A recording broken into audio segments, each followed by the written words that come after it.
पोळीसाठी कणिक आणि पुरण अगदी परफेक्ट झालं की पुरण अगदी काठापर्यंत पसरतो आणि पोळी अगदी टम्म फुगलेली मऊ लुसलुशीत अशी बनून तयार होते। दसरा असो, दिवाळी असो किंवा कोणताही सण, आपल्याकडे पुरणपोळी प्रत्येक सणाला आवर्जून बनवली जाते। पण हा पुरणपोळीचा स्वयंपाक बनवायला वेळ जास्त लागतो आणि मेहनत सुद्धा। पण आज आपण अगदी नियोजनबद्ध हा संपूर्ण स्वयंपाक, यामध्ये साधं वरण भात, वेगळ्या वाटणातला मसाला पुलाव, कटाची आमटी आणि बटाट्याची भाजी बघणार आहोत। हे सगळं आपण अर्ध्या ते पाऊण तासामध्ये बनवू शकतो। नमस्कार, मी सुवर्णाच रेसिपी मराठीमध्ये तुम्हा सर्वांचं खूप मनापासून स्वागत आहे। या स्वयंपाकामध्ये थोडीशी पूर्वतयारी केली की हा स्वयंपाक अगदी झटपट होतो। तर यासाठी इथे मी 1.5 वाटी हरभरा डाळ 1 तासाभरापूर्वी पाण्यामध्ये स्वच्छ धुवून भिजत ठेवली होती। डाळ अशी भिजवून घेतली की अगदी छान मऊसूद आणि झटपट शिजते। यासोबतच बिना फोडणीचं साधं वरण मी बनवणार आहे। यासाठी सुद्धा मूग डाळ मी स्वच्छ धुवून अर्ध्या तासापूर्वी पाण्यामध्ये भिजत ठेवली होती। इथे तुम्ही तूर डाळ किंवा मिक्स डाळी वरणासाठी वापरू शकता। डाळ स्वच्छ धुवून यामध्ये गरजेनुसार पाणी घातलेलं आहे। थोडंसं जिरं घालते, थोडीशी हळद घातलेली आहे, थोडासा हिंग घालते, चवीपुरती साखर, अगदी छोटा चमचा तेल आणि इथे मी चवीनुसार मीठ घालते। तर हा डबा सुद्धा बंद करून घेते। आणि भातासाठी इथे मी कुकरच्या डब्यामध्ये 1 वाटी तांदूळ घेतलेला आहे आणि तांदूळ निवडून घेतलेला आहे। स्वच्छ धुवून यामध्ये गरजेनुसार पाणी आणि चवीनुसार मीठ घालायचं आहे। तर सगळ्यात आधी मी कुकर लावून घेते। मोठ्या आकाराचा कुकर इथे मी घेतलेला आहे, पाणी घातलेलं आहे, स्टँड ठेवलेला आहे खाली। तर जी डाळ मी भिजवत ठेवली होती ती स्वच्छ धुवून त्यामध्ये गरजेनुसार पाणी घातलेलं आहे हरभरा डाळीमध्ये। यानंतर भाताचा डबा ठेवलेला आहे, याच्यावरती वरणाचा डबा आणि भाजीसाठी बटाटे अशा पद्धतीने मी स्वच्छ धुवून कट करून घेतलेले आहेत। बटाटे वाफेवरती शिजणार आहेत, त्यामुळे असे कट करून घ्या म्हणजे छान शिजले जातात। तर आता हा कुकर लावून घेते। इथे मी डाळ भिजवून घेतलेली आहे, त्यामुळे 3 शिट्ट्या पुरेशा आहेत। डाळ भिजवला नसाल तर एखाद दुसरी शिट्टी जास्त द्यावी लागेल। एका बाजूला हा कुकर ठेवते आणि दुसऱ्या बाजूला मी पुलाव बनवून घेते। तर पुलाव बनवण्यासाठी इथे मिक्सरच्या डब्यामध्ये 1 तेजपान घेतलेला आहे, 1 तेजपान फोडणीमध्ये घालणार आहे। तर इथे मी लवंग, दालचिनी, वेलची, मिरं, धणे आणि जिरे काढून घेते आणि याच्या सोबतच इथे मी पाव वाटी ओलं खोबरं, अर्धा इंच आलं, 5 ते 7 लसणाच्या पाकळ्या, यासोबतच थोडीशी कोथिंबीर आणि टोमॅटो घेतलेला आहे। या सगळ्याच आपल्याला वाटण बनवून घ्यायचं आहे। तर हा या वेगळ्या वाटणातला पुलाव अगदी चविष्ट होतो, तुम्ही एकदा जरूर बनवून बघा। तर पाणी न टाकता अगदी बारीक असं याचं वाटण आपल्याला बनवून घ्यायचं आहे। हा पुलाव मी कुकरमध्ये बनवते, तुम्ही पातेल्यामध्ये बनवून घेऊ शकताय। तर पुलाव बनवण्यासाठी तेल घेतलेलं आहे, यामध्ये थोडंसं तूप घालते। तेल तूप गरम झाल्यानंतर यामध्ये सगळ्यात आधी लांब चिरलेला कांदा घातलेला आहे। 1 कांदा इथे मी स्लाइस करून घेतला होता। यासोबतच थोडेसे काजू घातलेले आहेत, हिरवी मिरची कट करून घातलेली आहे आणि 1 तेजपान घातलेला आहे। तर कांदा अगदी लालसर करायचा नाही, हलकासा मऊ करून घ्यायचा आहे। हे सगळं साहित्य मिनिटभर परतून घेते। अगदी मिनिटभर सगळं साहित्य परतून घेतलं आणि जे वाटण आता बनवलं होतं ते सगळं वाटण याच्यामध्ये घालायचं आहे। या वाटणामुळे हा पुलाव अगदी वेगळ्या चवीचा आणि फारच सुंदर होतो। तर हे वाटण सुद्धा अगदी मिनिटभर आपल्याला या तेलामध्ये परतून घ्यायचं आहे। वाटणाला छान तेल सुटलेलं आहे। तर आता याच्यामध्ये आपल्याला भाज्या घालायच्यात। इथे मी गाजर, मटार, फ्लावर, बटाटा आणि बीन्स घेतलेला आहे। तुम्ही यापैकी कोणत्याही भाज्या घालू शकता किंवा तुमच्या आवडीच्या भाज्या यामध्ये घातला तरी चालेल, किंवा यापैकी एखादी भाजी जरी तुम्ही यामध्ये घातला तरी चालेल। सगळ्या भाज्या वाटणामध्ये व्यवस्थित परतून घेतल्या आणि आता याच्यामध्ये आपल्याला तांदूळ घालायचा। इथे मी बासमती तांदूळ स्वच्छ धुवून 3 ते 4 मिनिटांसाठी पाण्यामध्ये ठेवला होता। तर भाताला फोडणी करून हा मसाला सगळा परतेपर्यंत हा तांदूळ मी पाण्यामध्ये ठेवला होता। पाणी संपूर्ण निथळून हा तांदूळ मसाल्यांमध्ये घातलेला आहे। मसाल्यांमध्ये हा तांदूळ अगदी मिनिटभर परतून घ्यायचा आहे। आता यामध्ये चवीनुसार मीठ घालायचं आहे आणि पाणी घालायचं आहे। तर या बाउलने 1 बाउल मी तांदूळ घेतला होता आणि या बाउलने आपल्याला 2 बाउल पाणी घालायचं आहे। तांदळाच्या दुप्पट पाणी यामध्ये घालायचं आहे। सगळं छान ढवळून घ्यायचं आणि आता कुकरचं झाकण लावून मोठ्या गॅसवरती कुकरच्या 3 शिट्ट्या काढून हा पुलाव शिजवून घ्यायचा। दोन्ही कुकर होत आहेत तोपर्यंत इथे मी पुरणपोळीसाठी कणिक भिजवून घेते। तर इथे मी गव्हाचं पीठ साधारण 2 ते 2.5 वाटी घेतलेलं आहे आणि ही कणिक आता आपल्याला चाळून घ्यायची आहे। मैदा न वापरता फक्त कणकेचा वापर करून ही पुरणपोळी आज मी बनवणार आहे। संपूर्ण कणिक चाळून घेतली, हा चोथा आपल्याला बाजूला काढायचा आहे। आता यामध्ये चवीनुसार मीठ घालायचं आहे आणि ही कणिक पाणी टाकून भिजवून घ्यायची आहे। तर पुरणपोळीसाठी कणिक थोडीशी सैलसर आणि मऊ असावी। तर थोडं थोडं पाणी टाकून या कणकेचा मी गोळा मळून घेते।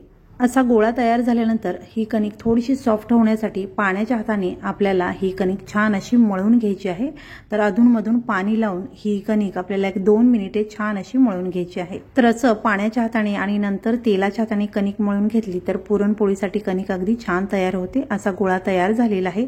भिजण्यासाठी झाकून बाजूला ठेवून देते। दोन्ही कुकर झालेले आहेत, कणिक भिजवून झालेली आहे। तर आमटीसाठी आणि भाजीसाठी इथे मी तयारी करून घेते। तर इथे कटाची आमटी मी अगदी कमी मसाल्याची साधी आणि फक्त खोबऱ्याचं वाटण घालून बनवणार आहे। आणि हे वाटण मी पाणी न टाकता खलबत्त्यामध्ये कुटतात तसं जाडसर बनवलेलं आहे। खलबत्त्यामध्ये कुटून घेतला तर आमटीची चव अजून वाढेल। तर भाजीसाठी इथे मी कांदा चिरून घेतलेला आहे, लसूण आलं ठेचून घेतलेलं आहे, मिरची चिरून घेतलेली आहे आणि कढीपत्ता स्वच्छ धुवून घेतलेला आहे। तर आता हा कुकर थंड झालेला आहे। यातील वरणाचा डबा, बटाटा, शिजवलेली हरभरा डाळ मी काढून घेते आणि हा जो भात आहे तो गरम राहावा यासाठी पुन्हा कुकरमध्येच ठेवून कुकरचं झाकण लावून हा कुकर मी बाजूला ठेवते।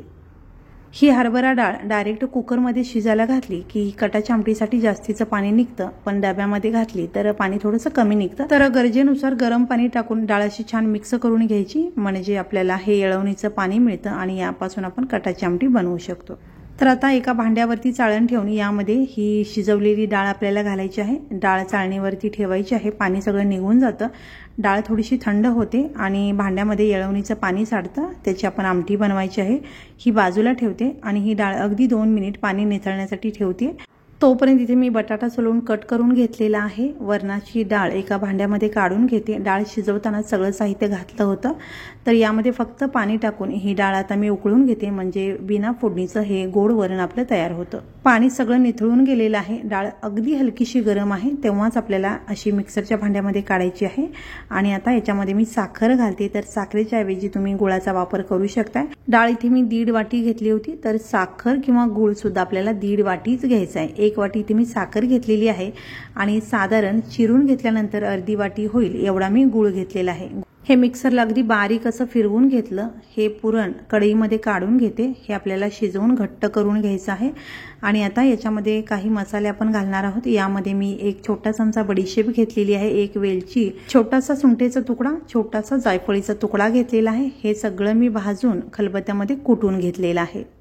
तर इथे तुम्ही फक्त वेलची पावडर सुद्धा वापरू शकता। हे सगळं छान मिक्स करायचं आणि ही कढई आता मी गॅसवरती ठेवते पुरण शिजण्यासाठी।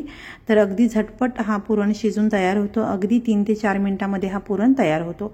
तर एका बाजूला पुरण शिजण्यासाठी ठेवते आणि हा अधूनमधून मिक्स करत दुसऱ्या गॅसवरती मी आमटी आणि वरण करून घेते।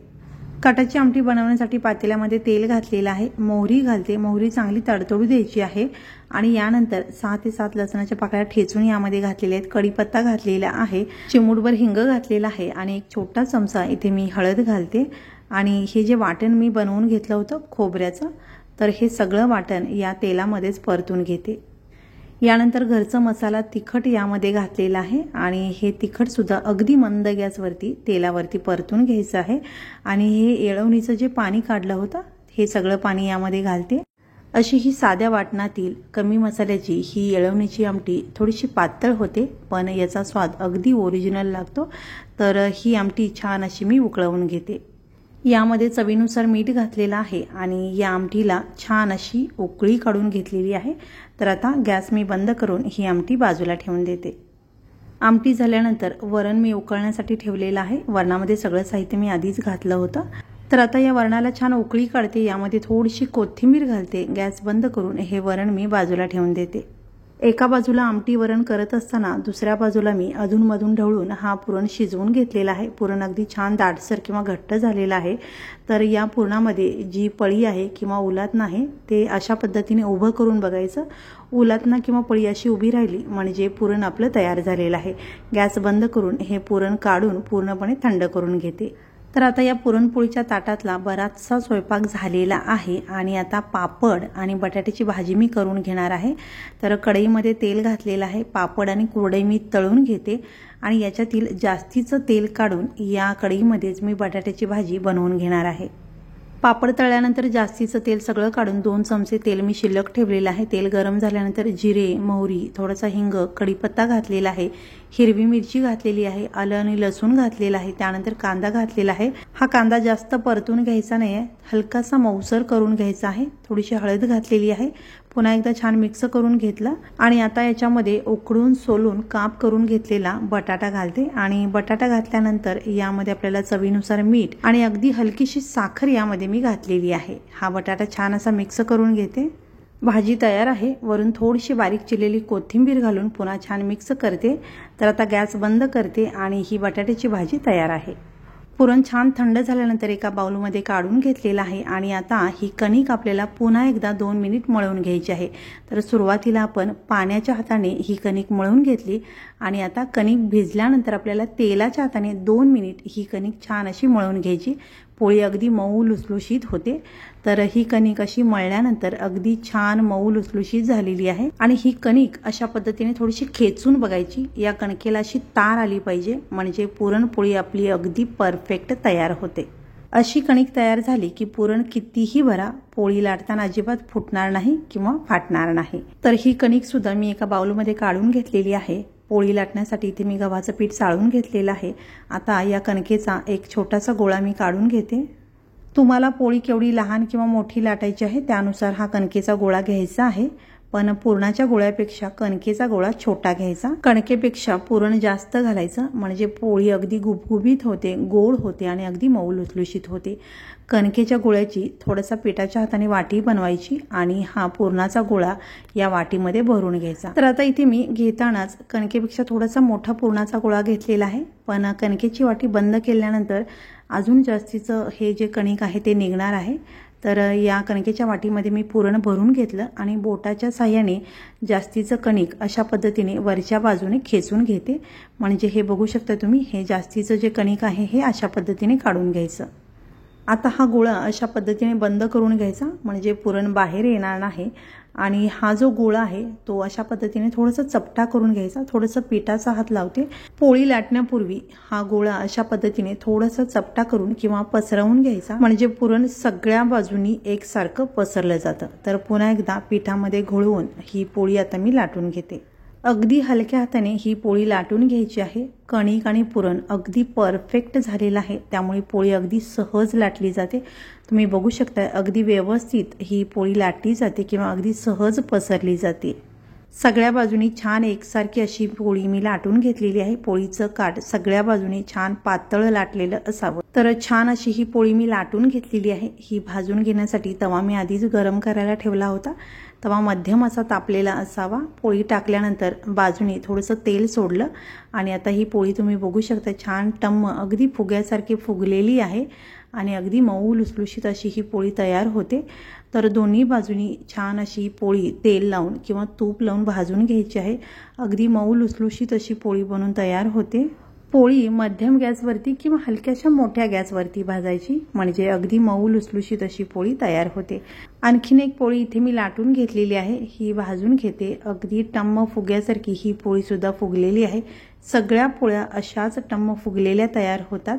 तर सगळ्या पोळ्या अशाच मी बनवून घेतलेल्या आहेत आणि इथे पुलाव जो आहे तो सुद्धा मी तुम्हाला उघडून दाखवते। अगदी मऊ मोकळा आणि अगदी चविष्ट असा हा पुलाव तयार झालेला आहे। ताट वाढण्यासाठी घेऊया। सगळ्यात आधी वरण भात घालते, मस्त मऊसूद इंद्रायणी भात आहे, त्यावरती बिना फोडणीचं हे गोड वरण आहे। चमचमीत असा हा मसाला पुलाव बनवलेला आहे, याच्यावरती थोडीशी कोथिंबीर घालून घेते। यासोबतच बटाट्याची भाजी आणि कटाची आमटी आहे। मऊ लुसलुशीत पुरणपोळी, कुरडई, दुधाची वाटी आणि लिंबू असं हे झटपट सोप्या पद्धतीने आणि अगदी कमी वेळात पुरणपोळीचं ताट आपलं तयार झालेलं आहे। या पद्धतीने तुम्ही सुद्धा हा पुरणपोळीचा संपूर्ण स्वयंपाक जरूर बनवून बघा। व्हिडिओ आवडल्यास लाईक, शेअर आणि सबस्क्राईब करा। व्हिडिओ पाहिल्याबद्दल खूप धन्यवाद।